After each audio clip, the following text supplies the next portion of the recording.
토지 개발에 돈 되는 정보만 팩트 있게 알려드립니다. 으뜸 토목설계사무소 대표 김도환입니다. 대한민국에 임야나 농지를 소유하고 계신 분이나 또 토지 개발 예정이신 분들은 꼭 한 번쯤 이런 경험 하셨을 것 같습니다. 예를 들어서 토지 개발로 수익을 좀 얻고 싶어서 인터넷에 검색을 했는데 너무 많은 방대한 내용들이 많다 보니까 뭐가 뭔지를 몰라서 여러분들의 시군의 건축과라든가 아니면 개발과라든가 이렇게 문의를 하면, 예를 들어서 개별적으로 설명하다 보니까 이쪽 부서에 전화하면 저쪽으로 가라 그러고 저쪽 부서에 전화하면 다시 이쪽으로 가라고, 그러다 보니까 그만두는 이런 경우가 되게 많습니다.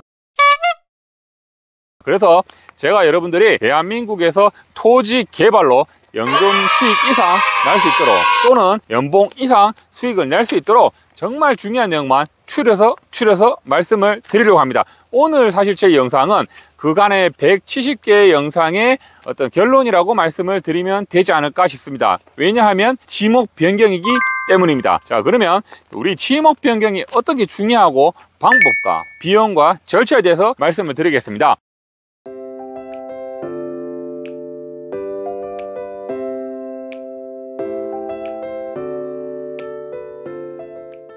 먼저 지목 변경은 건축 행위를 해야 됩니다. 간혹 요즘에 따라서 좀 전화 오시는 분들이 많아요. 건축 행위 안 하고 그냥 단순히 토목 개발만 해가지고 지목 변경이 가능하냐고 물어보시는데, 아마도 제 생각에는 요즘에 공사비, 그러니까 건축 공사비가 평당 단가가 워낙 많이 오르다 보니까 공사비를 좀 세이브하기 위해서 그렇게 말씀하시는 것 같은데, 참고적으로 개발 목적이 분명해야 되고 그에 따라서 건축 행위도 반드시 이루어져야지 지목 변경이 된다는 거 먼저 중요한 말씀을 드립니다. 그래서 지목 변경이라 하는 거는 예를 들어서 농지에 여러분들 어떤 단독주택이라든가 근린생활시설을 한다 그러면 농지를 대지로 하기 때문에 농지 전용 허가라고 받습니다. 그 외에 개발행위 허가도 받고 건축행위도 받고 건축 허가도 받고 이렇게 봤는데, 요 건축 허가나 개발행위는 필수로 들어가는 겁니다. 또 하나 예를 들면 임야, 대한민국의 이제 70%가 임야지 않습니까? 임야에 단독 주택을 짓는다, 아니면 공장을 시설한다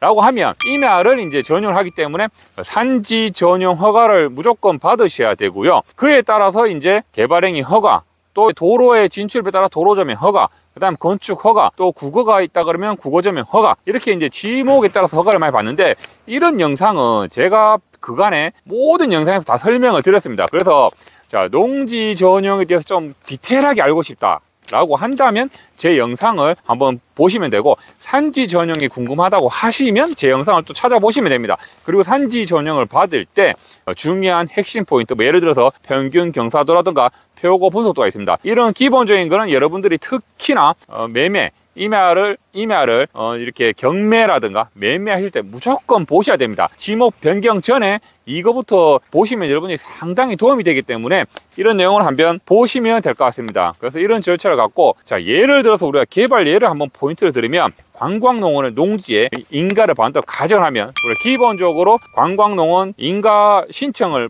접수를 해야 됩니다. 그에 따라서 이제 농지니까 농지 전용 허가를 받습니다. 또 그에 따라서 토목의 개발행위 허가를 받고요. 그 다음 건축 허가를 받습니다. 그리고 아까 말씀드렸다시피 진출입에 따라서 도로 조명을 받을 수도 있고 국유재산을 받을 수도 있고 국어 조명을 받을 수도 있고, 진출입은 지목에 따라서 허가 종류가 좀 다릅니다. 큰 틀에서는 이렇게 흘러간다는 걸 여러분들께서 알고 계시면 될 것 같습니다. 그리고 이제 그 절차, 지목 변경 절차를 하면 이제 허가 절차를 말씀을 드리는 겁니다. 처음에 여러분들께서 가지고 있는 토지를 개발을 한다고 이제 말씀을 하시면, 일단 저희 같은 토목설계사무실이나 건축설계사무실이 먼저 용도 지역 파악이라든가 아니면 진출입의 파악을 먼저 한 다음에 담당 공무원하고 협의를 합니다. 거기서 저쪽 사항이 없다고 한다면 건축과 그 토목과 이렇게 그 사업주와 3명이 만나서 이제 계약을 합니다. 그렇게 되면 이제 토목 같은 경우는 현황 측량을 해가지고 이제 도면을 만들고, 건축은 또 그 동안에 대표님과 만나서 건축 배치라든가 규모라든가 이런 걸 또 자재를 어떻게 쓸지 이런 걸 협의를 합니다. 그래서 이런 설계도서가 다 작성이 되면은 각 부서의 담당 공무원들과 협의를 합니다. 보완사항이 있으면 보완을 하고, 또 담당이 수정하라고 한 부분에 수정을 합니다. 해가지고 허가 접수를 하는데, 이럴 때 농지라고 한다면 농지보전부담금이라고 이 세금을 납부를 해야지 허가가 납니다.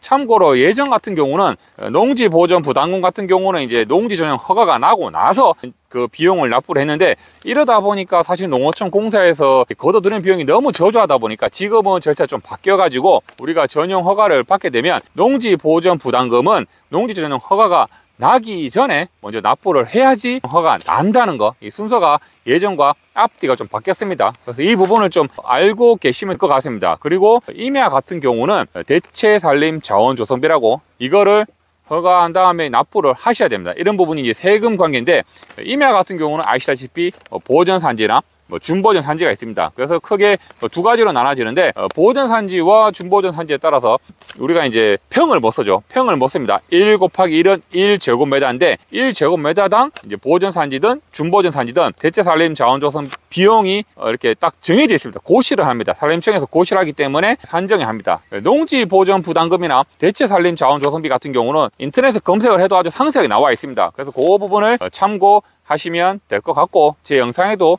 나와 있으니까 참고를 하시면 될 것 같습니다. 그래서 이렇게 해가지고 허가가 나면 여러분께서 공사업자를 선정하셔가지고 공사를 착공 신고를 하고 나서 이제 공사를 합니다. 공사를 하고 공사 끝나면 준공을 하고, 준공한 다음에 지목 변경 신청하는데, 큰 틀에서는 이런 절차가 가는데, 여기서 가장 중요한 거는 허가 때, 항상 허가 때 시간이 좀 많이 걸립니다. 뭐 그런 같은 경우는 여러 가지 상황이 있는데, 시간이 좀 딜레이 되는 주요 포인트가, 허가가 나기 전에는 절대 뭐 성토를 한다든가 그 공사 자재를 갖다 놓는다든가 이렇게 하시면 안 돼요. 우리 같은 토목설계 사무실이 딱 현황 측량을 하고 나면 그때는 허가 나기 전까지는 아무 행위도 하시면 안 되는데, 일부 성토를 하시는 부분이 있어요. 그래서 이런 거를 원상 복구하면서 허가가 좀 늦어지는 경우가 있습니다. 그런 게 첫 번째 그 부분이고, 두 번째는 우리가 이제 허가를 받을 때 제가 늘 중요하게 생각하는 건데, 등기부 등본상 지상권이 설정되어 있으면 항상 토지사용 승낙서하고 인감증명서 첨부를 해야 되는데,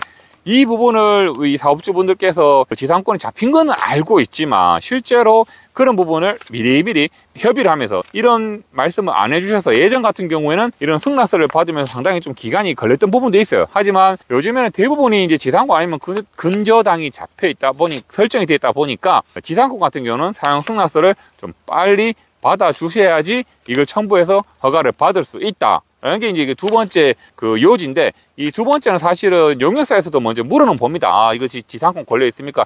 물어는 보는데, 안 물어봤을 경우에는 여러분께서 제 영상을 보신 여러분들은 이 지상권 사용 승낙서를 무조건 먼저 용역사에게 보내줘야 된다라는 게 두 번째 포인트입니다. 그리고 가장 중요한 게, 저는 사실 그 지목 변경보다 가장 중요한 거는 허가를 받으면서 굉장히 여러 가지 딜레이 되는 상황이 많은데, 그 많은 상황 중에 제일 많은 게 변경입니다. 이 변경은 보통 이제 허가받은 부지 이외에 침범해가지고 공사를 하다 보니까 추가적으로 이제 공문하고 마찰이 좀 있는데, 이런 걸 방지하기 위해서라도 여러분들이 반드시 허가를 받고 나서는 무조건 경계 측량이나 분할 측량을 해야 됩니다. 그 이후에 공사업자한테 넘겨줘야 공사업자가 그 부분을 보고 공사를 하는데, 뭐 공사업자가 됐든 이게 사업주가 됐든 그런 부분을 저희가 누차 말씀을 드리지만, 여사로 생각하고 공사를 하다가 타인 부지로 넘어가서 변경하면서 절차가 굉장히 많이 되고, 변경 절차가 많이 늦어지니까 이제 준공도 늦어지고, 준공이 늦어지니까 지목 변경 신청도 그만큼 늦어진다 라고 하기 때문에, 저는 가장 근본인